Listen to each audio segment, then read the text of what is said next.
Funding for Overheard with Evan Smith comes from Hilco Partners, a Texas government affairs consultancy, Claire and Carl Stewart, Christine and Philip Dial, Eller Group, specializing in crisis management, litigation, and public affairs communication, ellergroup.com, Diane Land and Steve Adler, and Carrie and Chris Odo.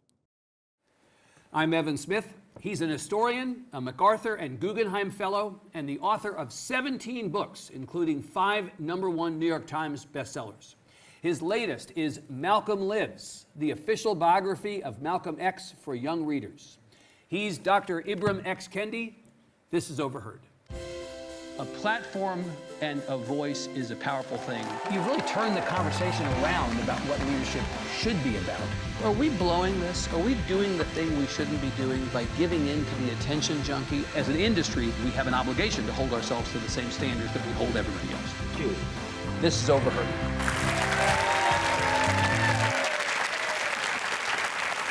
Dr. Kendi, welcome. Thank you for having me. It's very nice to have you here, and congratulations on this book, which I think is really interesting in this moment. This is a Malcolm X moment, is it not? It is. I mean, he was born 100 years ago. 100 years ago this year, assassinated 60 years ago this year. A lot of renewed attention on his life and on his work. It is. And I also think there's a lot of attention on his life and work because he evolved to become this global human rights activist and revolutionary, and particularly in this moment where people in the United States and frankly all over the world are losing or really their human rights are being taken from them. I think we're looking to history and figures who were championing our human rights. Right. And in a moment where people in communities all over this country are having conversations about what the best form of protest is, pushback against the government, it's really interesting to look back to how some of the people at the forefront of movements previously thought about that, how they sorted that, right? It is, and at a moment in which you have many Americans who are looking for fighters, for freedom fighters, for people who are not scared, for people who are unwilling to compromise on integrity and on freedom. Right. And I think that's how a figure like Malcolm X rises, to the fore in this moment. What do we not know about him that we ought to? Like the average person who's not read all the books, who's not thought about him, probably wasn't alive, may not have been alive at the time that he was alive, but has this vague sense of him. What's your elevator speech on the significance of Malcolm X to those people? It's hard to write a biography and it's a long elevator ride. Just think about that. How about that? Yeah.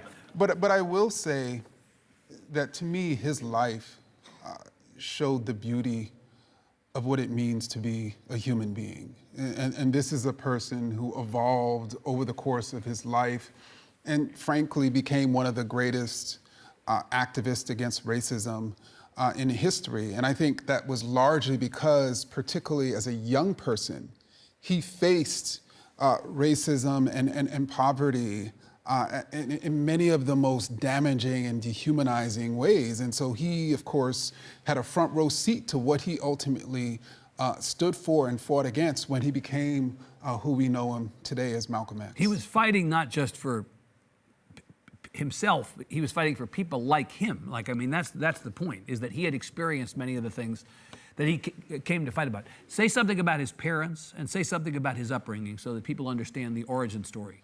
Well, part of the reason why I wanted to write Malcolm Lives, why I wanted to write a biography of Malcolm for young people is because his youth was one that I think we quickly skip over. And this was a person who, when his mother was pregnant with him, she had to face down the Ku Klux Klan in Omaha, Nebraska. Then the Klan, because of the activism, the anti-racist activism of his parents, essentially forced him out of Omaha, Nebraska. He ends up going to Milwaukee, ends up going over to Lansing, Michigan, where his home was firebombed by local Klansmen, where his father was ultimately killed. He believed he was assassinated, where his mother had to care for ultimately 7, 8 children. They fell into poverty. He was laughed at and picked on at school. He had to read books in school like Little Black Sambo. He was ultimately sent to a detention home. I mean, his youth really, I think, shows young people that no matter what you go through as a young person, you could still become a great and important change agent, particularly if you're seeking to eradicate the things that affected you and people like you. Has he gotten the credit that you think he deserves for being, I mean, we obviously understand that there were many people at the forefront of the movement to provide rights, opportunities to all people, right? Our mutual friend Peniel Joseph, the author and academic who wrote a book called The Sword and the Shield, for instance, talked about Malcolm X and Martin Luther King side by side, the perceptions and the misperceptions of the roles that they played. Like, we know a lot of the people who led these movements better than we know Malcolm X. I wonder if you feel like he's gotten the acknowledgement that he deserves. Well, I think we could, when we think of this moment, and we think of the ways in which those who are fighting against racism have been misrepresented and have been maligned as not fighting for equality, but fighting, let's say, to harm white people. That's precisely how Malcolm X was maligned, even after he went to Mecca and recognized global racial equality. If we think of, in this moment, those Americans who are unwilling to be harmed by others and are going to practice self-defense against state violence, they're mischaracterized as violent. Not I'm trying to protect myself or my people, but somehow I'm violent. I think Malcolm X has been maligned and misrepresented in the same way. And I think that's one of the ways in which people aren't able to see him for who he actually was. Yeah, and have we as a country given him sufficient visibility, official visibility, in the way that we've given other leaders of the movement over time sufficient visibility? I think the irony is that the way in which we've given, let's say, sufficient visibility to, let's say, a Martin Luther King Jr. Has largely been based on a misrepresentation of Martin Luther King Jr.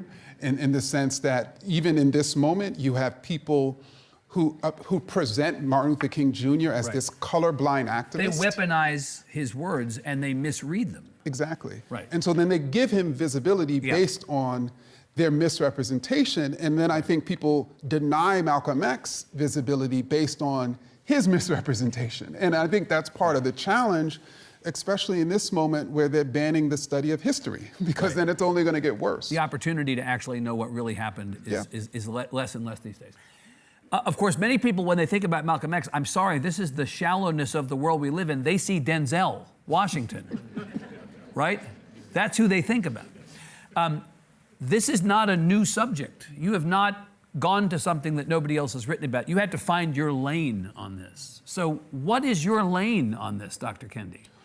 Well, first, this book is specifically for young written readers. for young readers. We'll come back to that, that's right. But let me also But the story add, you're telling is still effectively the same story, even if it's told differently. Yeah, and let me state that because it's for young readers, I wanted to make sure I gave sufficient attention to Malcolm as a young person. Right.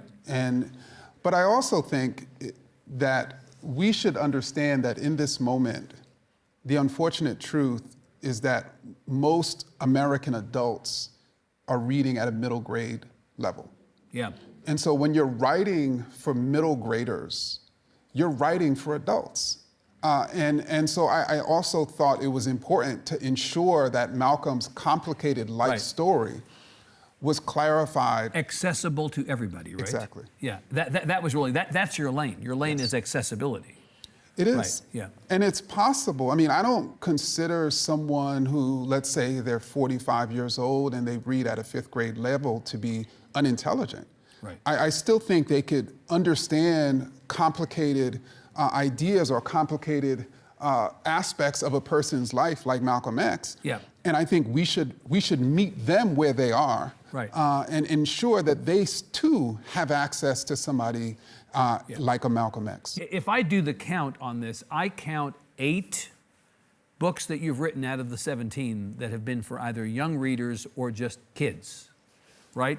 So about half of the books you've written are targeting a younger audience. What is different about that as an author when you think about an idea to go from idea to execution, or when you're actually writing the book stylistically?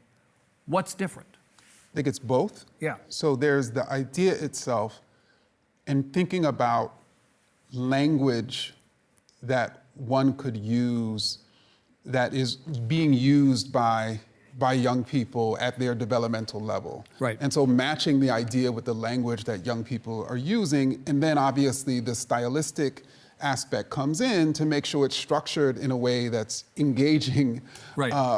To young people. Because as my daughter, who's 9, she'll pick up a book and put it down if she doesn't like it really quick. So you have to Right. make sure, you engage young people.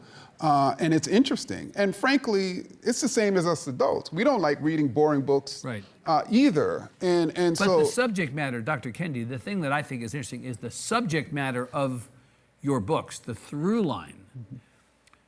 Race in America, the history of race, the reality of race today. These are big subjects. These are tough subjects. And what you're being asked to do, or you're asking yourself to do, is to, again, back to accessibility, make them accessible to an audience that may not have the sophistication yet to fully comprehend the breadth and the depth and the significance of it. Well, I mean, I was trained to study racism, and I've been trained and really employed to Yep. teach about racism. And I think this is a topic that infects us all, certainly is affecting our nation in many different ways right now. And in many ways, we're not systematically taught about the very topic that's frankly dividing us or leading to many inequities. And we're also taught that this topic is so difficult to understand.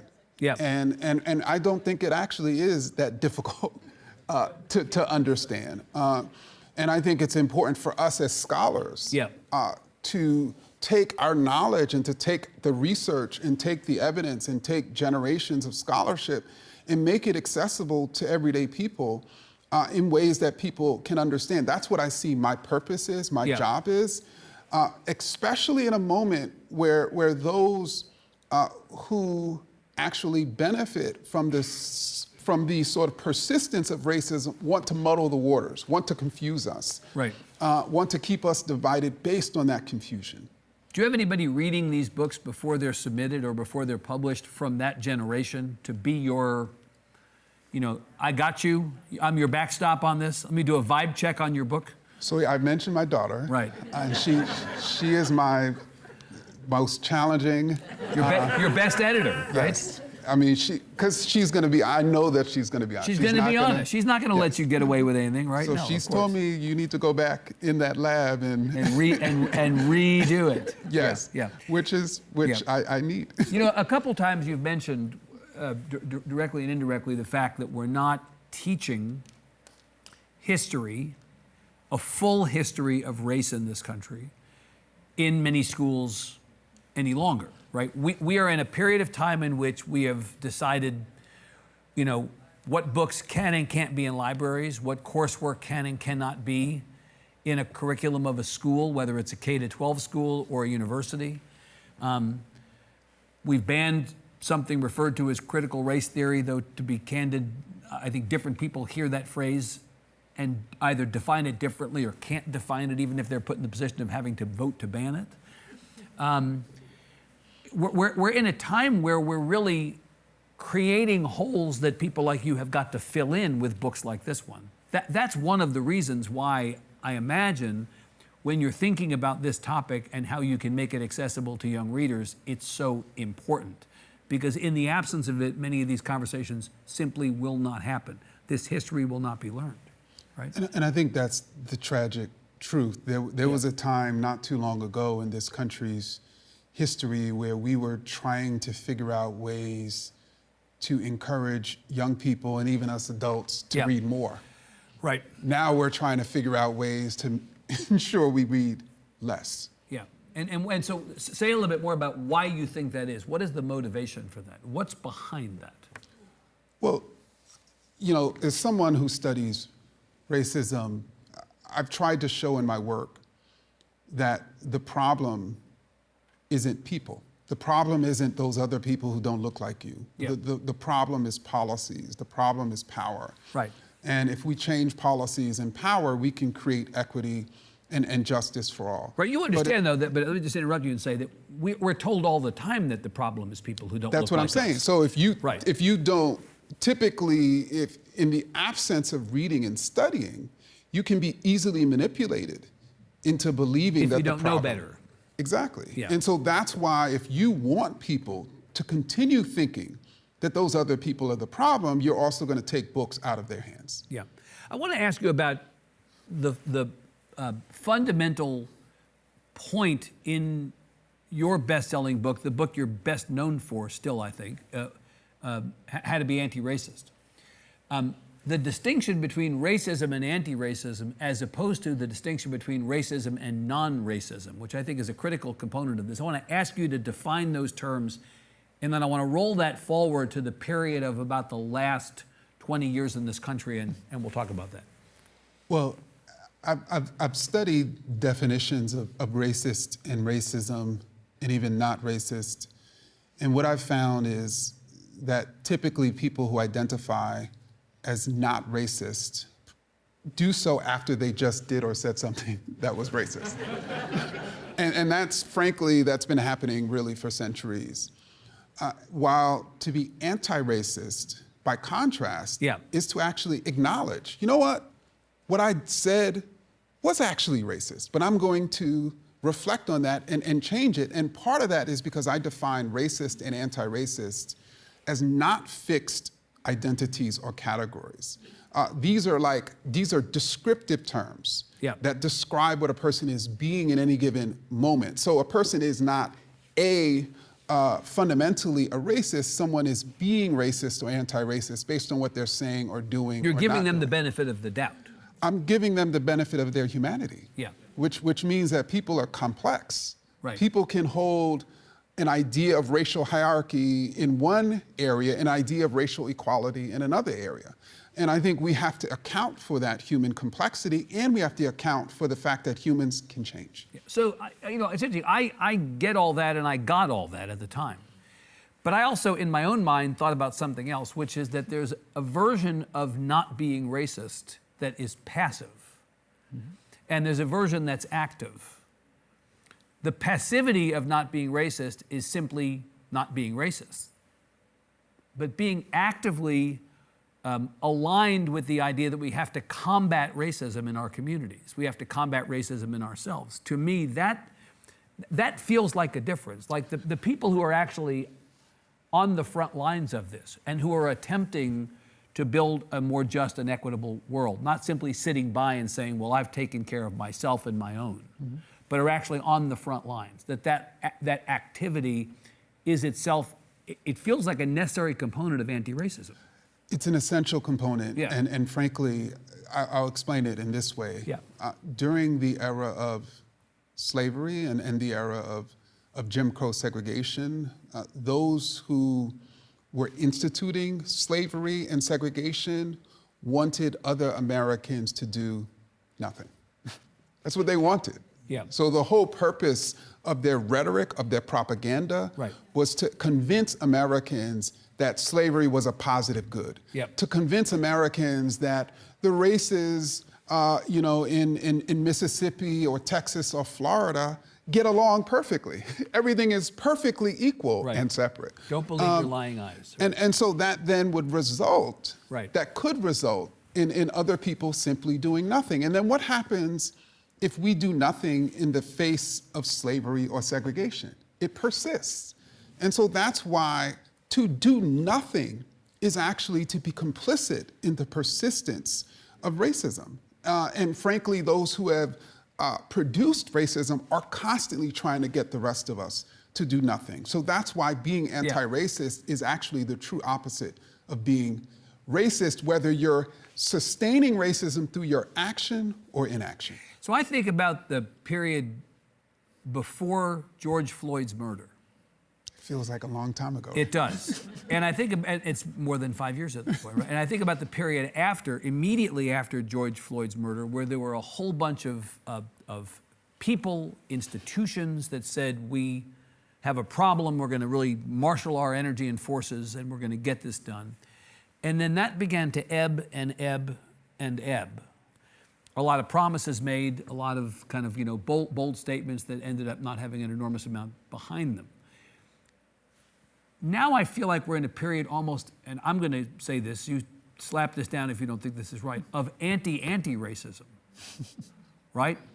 Where we seem now to not only be resetting to what was the case before there was this flurry of activity in 2020 and 2021, but we seem to be trying to go backwards before that significantly, undoing things in academia, in government, in communities that were put in place to try to address inequities on the ground. We're now going to actually end up worse off than we were before. Is that your read of this too? Yes, and I just want to share very quickly how this came to be. So after the gruesome murder of George Floyd, Americans from really all walks of life, and frankly, people around the world, were able to see through those nearly 10 minutes what the problem was. And that problem was racism. So that was one of the periods in which we came together and could clearly see racism as the problem. And then in the wake of that, there was a huge effort to reverse or change what the problem was. So it went from racism is the problem to the people who are fighting against racism are the problem. And the way in which, even during the summer of 2020, where 93% of the demonstrations were nonviolent, and of the remaining 7%, the majority of those that turned violent was the result of police violence towards demonstrators. Those demonstrations were termed as rioting and destroying America and taking over cities. Looting. Again, to make it seem as if the problem wasn't what we were demonstrating against, that the problem were the demonstrators themselves. Right. Just as all the books that were being written and read that were demonstrating the problem of racism, no, that wasn't the problem. It was the authors who somehow were trying to make white children feel bad. When in fact... Well, our friend Nicole Hannah-Jones. Yeah, right? Maybe at the top of the list of people who were said to be the problem. And I think what was striking is that many of those white children feel bad when they realize they've been lied to. When they've been lied to by what they're not taught about in the way that they're being lied to today. And so I think that's what happened in terms of anti-racism, which frankly is racism. Yeah. I went into journalism not to do math, and that feels like, I have to say, that feels like a math problem to me that I'm not going to be able to solve. All right, so we're just a minute or two away from being done. What are you working on next? You do seem to always be working on multiple things. So I'm not able to share. Really? I'm on a gag order. It's a secret. But I will Is it be a book? Having a book coming out next year. I think what I can share is that, hopefully I won't get in trouble, is I wrote a book called Stamped from the Beginning. You did, yes. Which was this history of racist ideas. And that book ends in 2008. A lot has happened, right, since 2008. Yeah. Speaking of that, seems like a long time ago. Yes. Right. And so I wrote a book in many ways that serves as a sequel. Okay, from the but can't say more than that. I can't say but more that than but that. that book is going to be out again. It's going to be out next year. Yeah. I mean, you're dealing with very complicated and difficult to talk about topics, like in some places, right? But you love doing this work. Well, I love doing this work because I love human beings. This is the work of your life. It is, and just as I'm a cancer survivor, and there are many many oncologists and medical researchers, it's incredibly hard, right? The work that they do. But you gotta do it. But they get joy from the successes, even if it's not all the time, that they're able to help create. And so for me, to routinely be able to encourage people or provide evidence for people or research for people to actually see that racism is the problem, not other people, is what brings me that joy. So, because then we can become more cohesive, as human beings, and frankly, that's going to be very, very important as we face this Goliath ahead of us. Good. Well, we got to stop there. Dr. Kendi, thank you so much for spending time with us. Congrats on the book again. Dr. Ibram X. Kendi, give him a big hand. Thank you so much. Really enjoyed it. We'd love to have you join us in the studio. Visit our website at austinpbs.org/overheard to find invitations to interviews, Q&As with our audience and guests, and an archive of past episodes. Malcolm X actually said once that you better negotiate with Martin, because if you're not, you're gonna have to negotiate with me. He was somewhat joking, but then again, he wasn't, right? So I certainly think that had an effect on the successes of the civil rights movement. Funding for Overheard with Evan Smith comes from Hilco Partners, a Texas government affairs consultancy, Claire and Carl Stewart, Christine and Philip Dial, Eller Group, specializing in crisis management, litigation, and public affairs communication, ellergroup.com, Diane Land and Steve Adler, and Carrie and Chris Odo.